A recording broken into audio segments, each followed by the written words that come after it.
Do you ever feel like you spend as much time wrestling with the quilt as you do quilting it? If so, you're not alone.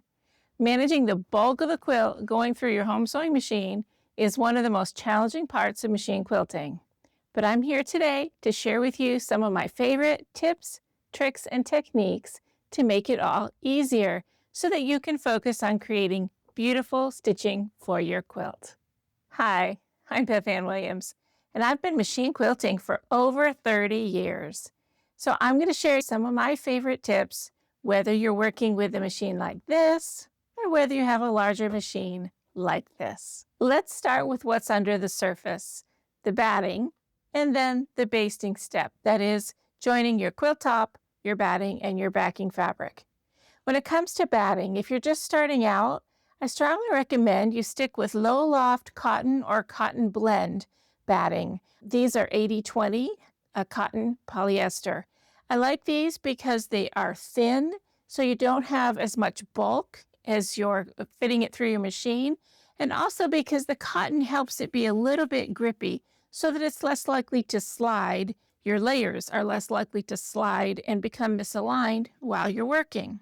There's lots of good brands out there, but whatever one you choose, make sure to read the manufacturer's directions carefully before using it. When it comes to basting those layers together, I have a spray basting video and a pin basting video on my channel. So if you're interested in a step-by-step demo of either of those methods, check those videos out.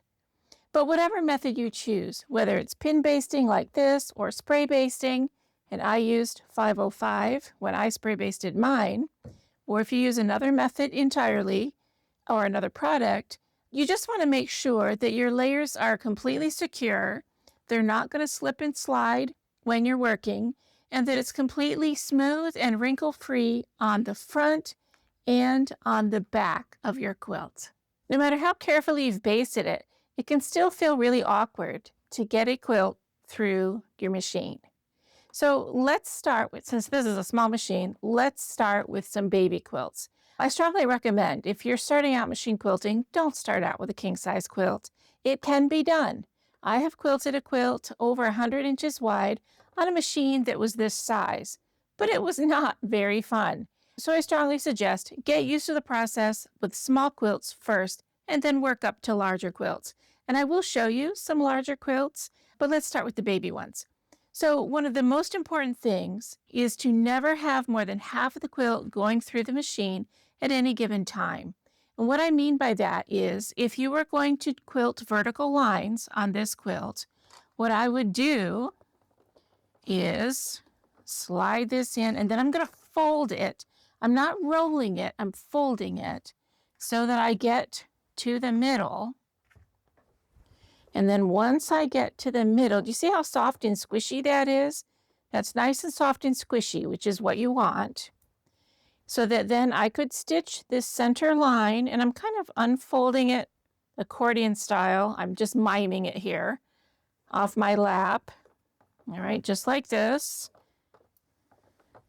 Just like this. And I don't have my gloves on. We're going to talk about gloves shortly. But till you get to the bottom, and I would stitch off into the batting, and then I would pull this back. Now notice that if I kept going in this direction, I would have more and more of the quilt in the machine. You don't want that. Instead, we're going to work in this direction. So then I would go to the next line. So I'm unfolding this a little bit and then just feeding it. Now this is a small quilt, so I'm not bothering to fold this up. On a large quilt, I would fold both sides up. But here we go, and I'm guiding it through, till I get to the bottom, and then I am stitching into the batting before I stop it. Now, sometimes people ask me that they've heard that you should stitch in one direction and then turn around and stitch in the other direction. And what I'm showing you is starting at the top, stitch to the bottom. Start at the top, stitch to the bottom. Now, the reason why we used to alternate directions was because we had mostly polyester battings at that time, and they were very slip and slidey. So if you stitched in one direction and then did the same thing and the same thing and the same thing, the fabric tended to shear or pull. And so you have these kind of visible ridges.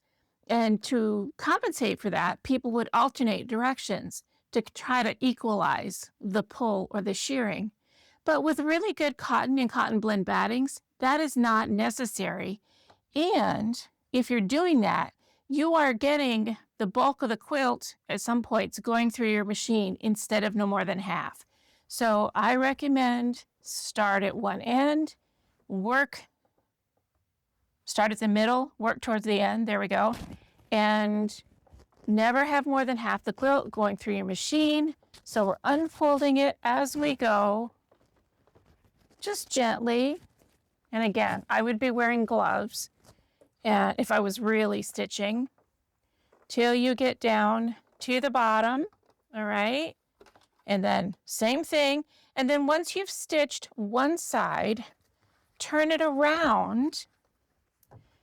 And then we're going to start the fold.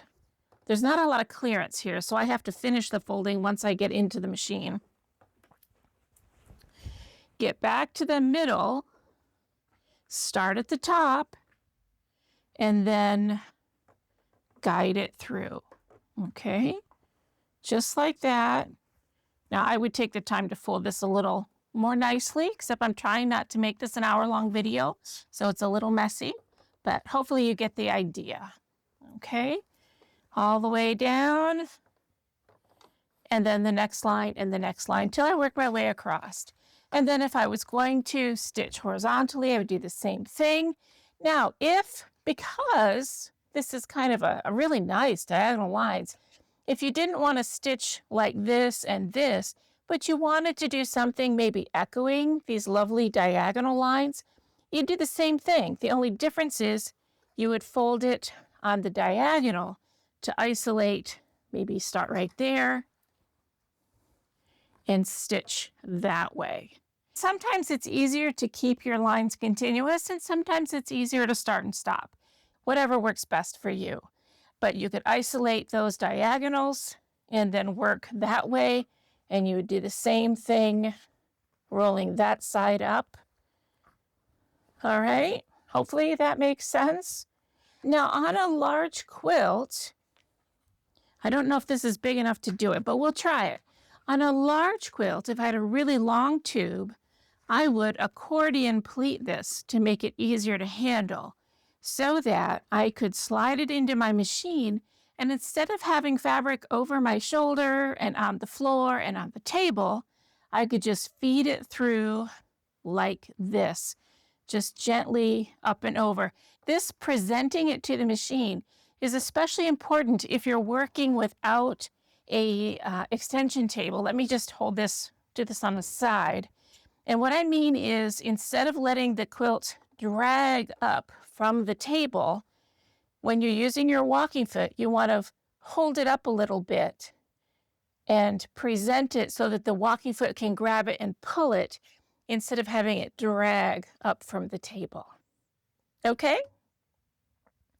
We'll look at another method in just a sec. While we're talking about machine quilting, I wanted to give you a couple quick tips about the order in which you do your quilting. The previous quilt, we talked about working from the middle outwards. On something like this, yes, we'd still do the folding trick just like before, but instead of starting in the middle and working out and rotating, doing the same thing, I do a variation of that. And so this has already been quilted, and you can see that it's also been finished with a facing. But when I quilted it, I marked the midpoint. There's 5 blocks across. This is the Hold Tight pattern by Sharon Holland. And I marked the midpoint with white chalk, just a straight line across each line of blocks. And that's the only marking I did, just the midpoints. And then to start quilting, I started from the middle, and I'm using a serpentine stitch here, but you could use a straight stitch. I started in the middle, did the next seam, middle, next seam, middle. Then I rotated it and did the same thing. This should sound familiar, where starting from the middle, seam, middle, seam, middle, working in that direction.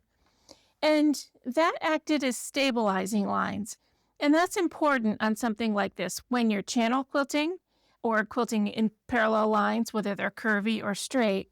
Because if you don't do that, what most quilters, and you might not, but what most quilters find if they don't do it like that, is that they end up with, instead of having all the lines evenly lined up at the top of the quilt, they find they start to have the whole thing drift down or drift up. And all of a sudden, the edges of the quilt are not even. One is higher than the other, or one side is lower. The other thing that can happen is that as you're stitching, you might start an inch away from the seam, and then by the time you get down at the bottom, you're an inch and a half away from the seam. Your lines aren't straight anymore.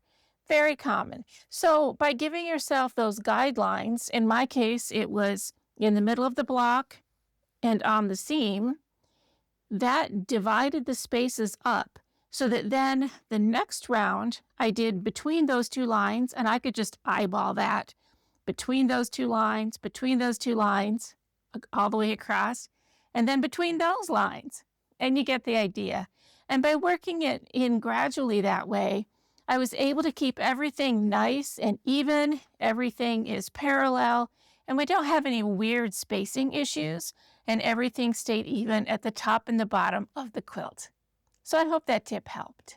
Okay, now we're going to look at a different example. This one is still baby quilt, which is a good size to start on, but it's been pin basted. Now, pin basting is great because it really holds those layers together. It's very secure and it's cheap and you don't have to worry about fumes. But the thing about the pins is if you're folding, what you often find is that the pins will start to get hung up on each other, or the pins might get hung up on the back of your presser foot and cause issues.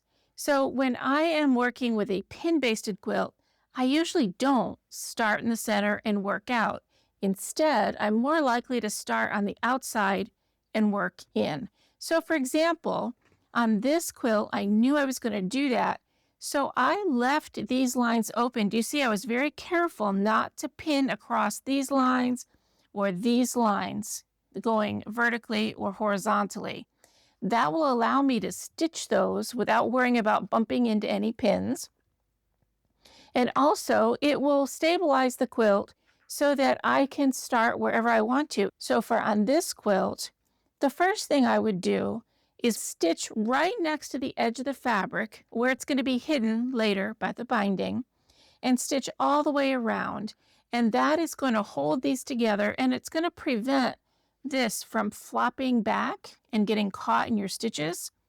It will also reduce the amount of time you have to wait before you take some of these pins out. So the first thing I would do is that stitch all the way around. And then the next thing I plan on doing is stitching here, either in the ditch, or if you've pressed your seam open, don't stitch in the ditch. You can stitch right next to it. That's fine. Or I like to do both. I've pressed to one side, so I can do both. So I can do that all the way around. I can do this all the way around. And at that point, it'll be safe to take all these pins in the green border out. I won't need them anymore. I can add quilting if I want to. I won't have to, but I could. But these will be very stable. And then working from the outside in, I would do my straight lines next, and then my diagonal lines. Anytime you're combining straight lines that are on grain, either the lengthwise or the crosswise grain, stitch those before you stitch any lines that are on the bias. Because on the bias, you're likely to have a little bit more stretch. You might have a little more distortion. So if you stitch these first and then do the on bias last, it's going to be more stable and you're less likely to have your quilt get out of shape. So let's look at this quilt. Now this is a big bed quilt, and it has a combination of walking foot stitching with straight lines. This, you probably can't see it on camera, but this is free motion quilted. This is very densely free motion quilted. Some of these places have echo quilting. Here it's quilted in the ditch. So there's a combination of things going on. So if you were quilting a quilt where you had lots of different things going on, lots of different ways you wanted to quilt it, I would start by first identifying those stabilizing lines that go either all the way or most of the way through the quilt, stitching those first. So in this case, and this was pin basted, in this case, I stitched in the ditch of this border seam, and then I also stitched on either side of the sashing. And to do that, I did that folding technique that we looked at the beginning. So folding it up this far, okay, getting it through the machine. And I also folded all this stuff up. I'm not going to take the time to do it now because I'm going to show you on another quilt. But here, and then I didn't worry about these for now. Just rolled it some more, or folded, not rolled. Rolls tend to get hard and stiff, but folds are soft and squishy. So that's why I'm specifying folds. All right. And then on either side here, and on either side here. Now at this point, I'm at the middle of the quilt, so I would do that whole rotating it. And then, here we go. There we go. Rotate it, and then go to the other side. And I don't want to take the time to do all that right now because we've got other stuff to talk about. But once these were stitched in one direction, all the way across the quilt, then I would turn it, do the same thing with this set. And at that point, that would mean that all of these blocks were stabilized in that I'd stitched on both sides of the sashing all the way around. That breaks this whole big quilt up into smaller sections, which makes it much easier to then go in and do the free motion work on the inside. So that's one of the other big tips when you're combining different styles of stitching is not only do you want to do the on grade straight lines first and the on bias straight lines next, but if there's free motion work, you want to do the larger free motion work.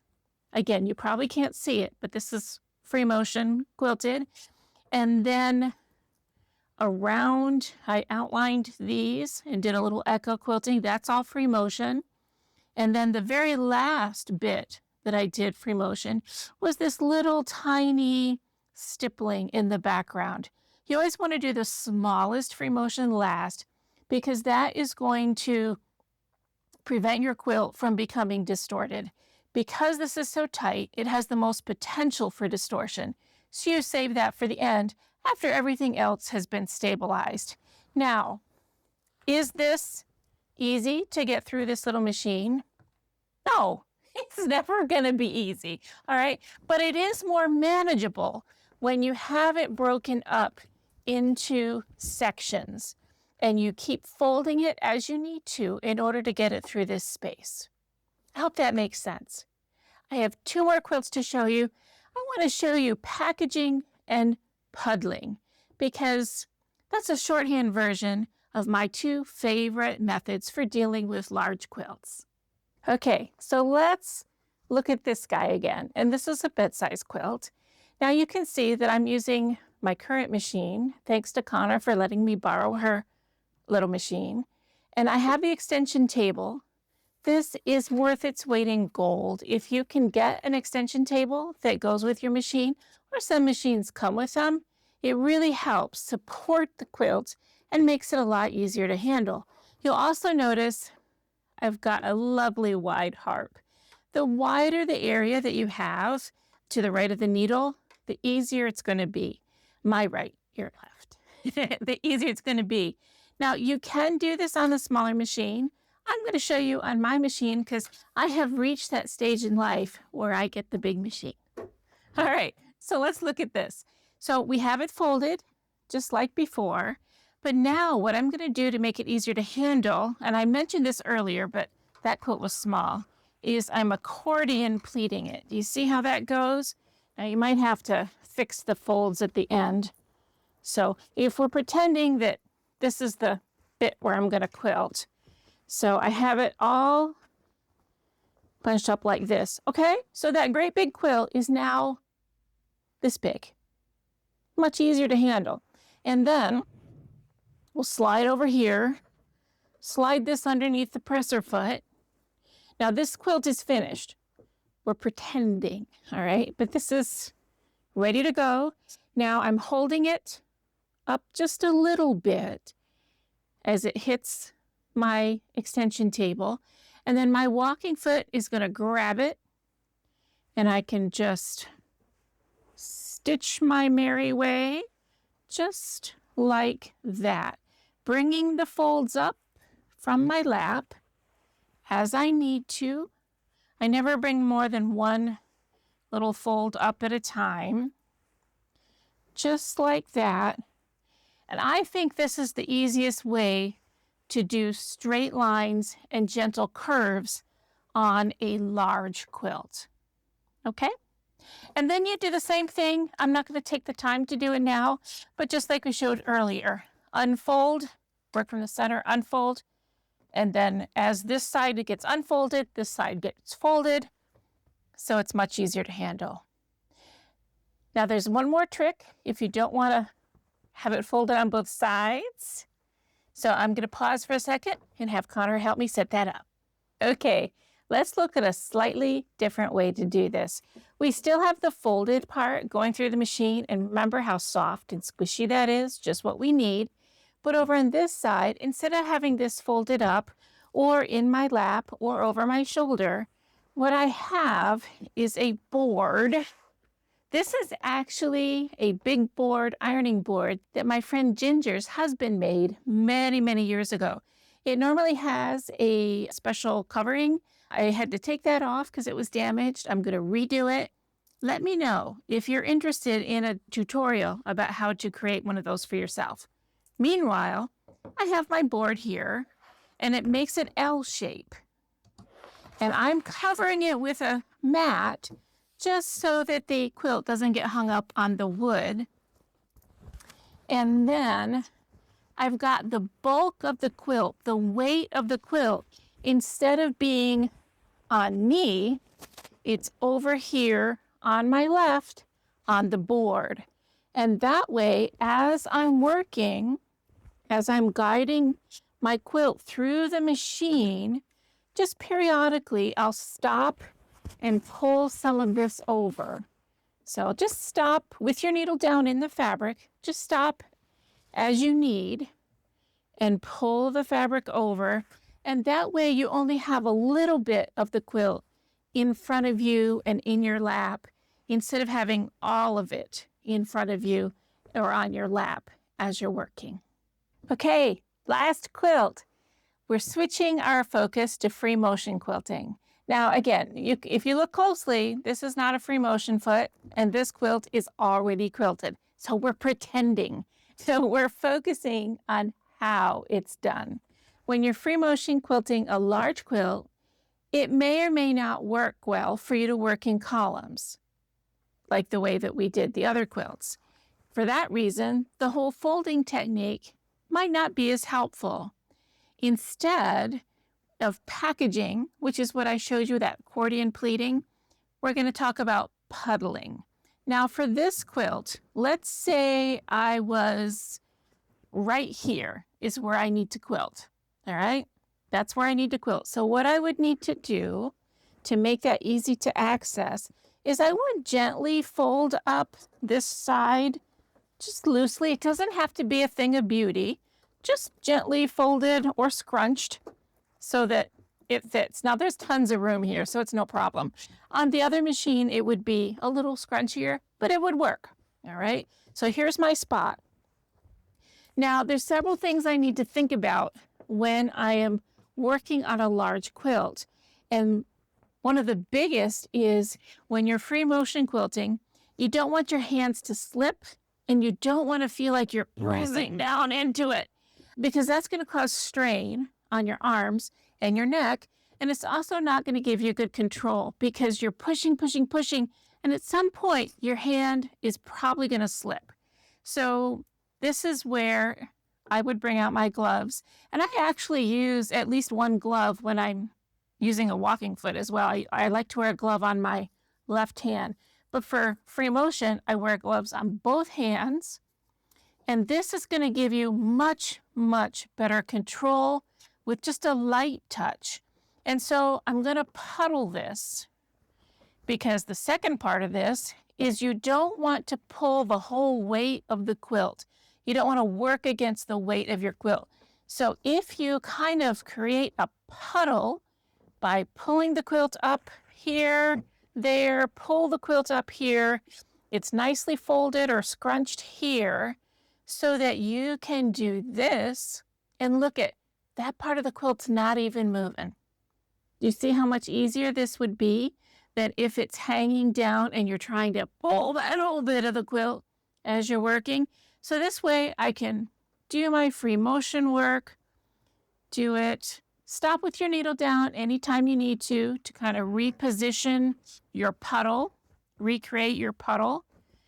Fold this bit up if you need to. It does help if you've got something to support the quilt over on this side, just like that, without having to work against everything else. The other tip I want to give you while we're in the neighborhood, or two others, I guess, is not everybody likes gloves. Another alternative, if your hands get too warm or the gloves are not comfortable, you don't like the pressure on your hands, you might like something like this. These are Betty bands from Steady Betty.